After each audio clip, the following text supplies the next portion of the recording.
Football has always had its villains, but in July 1977, Sports Illustrated put a face to the title Conrad Dobler, officially the dirtiest player in NFL history. Punching Mean Joe Greene in the stomach, spitting on Bill Bergey, kicking Hall of Famer Merlin Olsen, Dobler didn't just bend the rules, he rewrote the playbook for violence in the trenches and dared the league to stop him. Loved by teammates, despised by rivals, he once bragged, "I'll do anything I can get away with."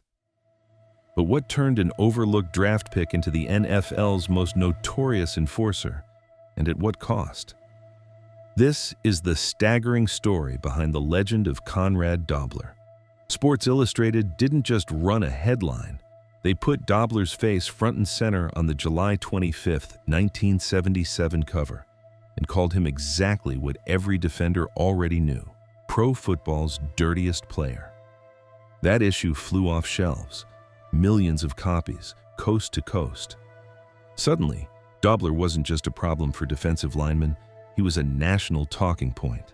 Every sports radio host, every barroom debate, every kid in a backyard scrimmage had an opinion about number 66. The Cardinals' locker room turned into a fortress. Teammates circled the wagons, some wearing the outlaw label like a badge, others quietly dreading the next round of fines and scrutiny. On the other side, defenders loaded up on extra tape and bad intentions. Dobler wasn't just a guard anymore, he was the villain the league couldn't ignore, and the spark that lit up every Sunday's first whistle.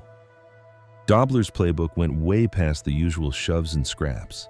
He was the guy who squared up to Mean Joe Greene, one of the most feared men in football, and drove a fist straight into his gut. No hesitation, no apology, just a message. Nobody's off limits.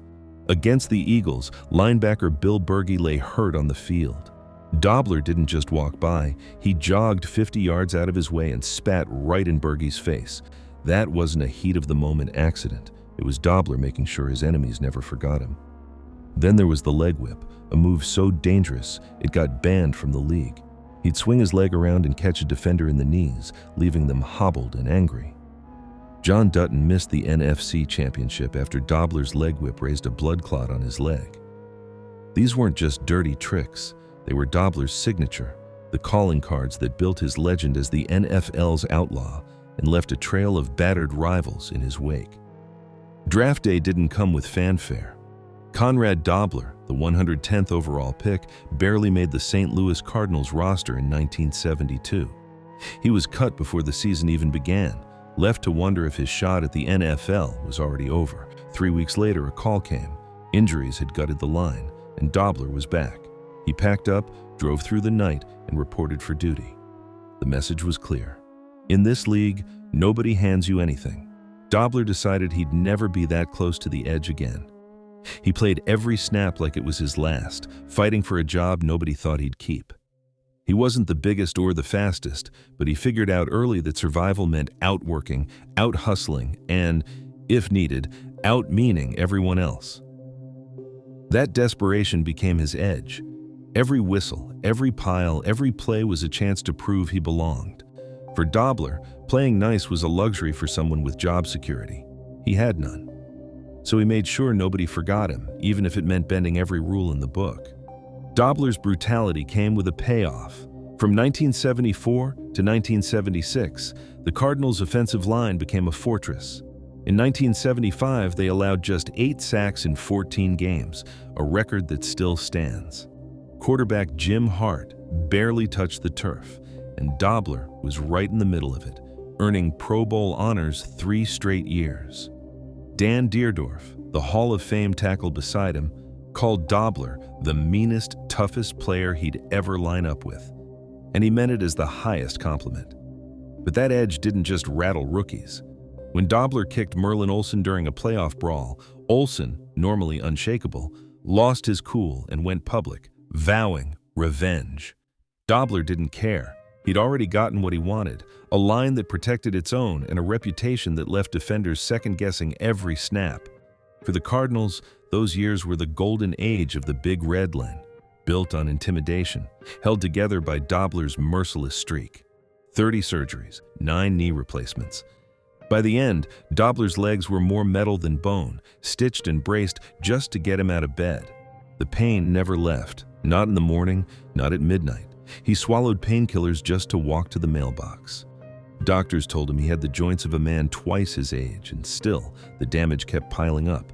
Even simple things, climbing stairs, tying his shoes, became battles he rarely won. Every step reminded him that the price for all those Sundays was steep, and there was no refund coming. Joy's accident in 2001 left her paralyzed, and Conrad became her caregiver while fighting his own pain. Years later, doctors confirmed stage 3 CTE in his brain. Cortical sparing, the kind that warps behavior before memory. Dobler spent his last years supporting research, hoping his story might protect others from the same fate. In 1977, Sports Illustrated named Conrad Dobler pro football's dirtiest player on its July 25th cover, a label backed by footage of punches, spits, and banned leg whips. Dobler's rise from a fifth-round pick to three-time Pro Bowler helped the St. Louis Cardinals' offensive line allow a league-low 8 sacks in 1975, but it came at an enormous cost, over 30 surgeries and chronic pain long after retirement in 1981. Despite confirmed stage 3 CTE in 2025 and years spent advocating for player health, the full impact of his career on his mind and body remains partly unknown. Dobler's tactics forced the NFL to examine its own boundaries between toughness and safety, leading to new rules and ongoing debates about violence in the sport. What is clear? Conrad Dobler's legacy shaped football's rules, its culture, and its conscience. He blurred the line between protector and menace, and in doing so became unforgettable.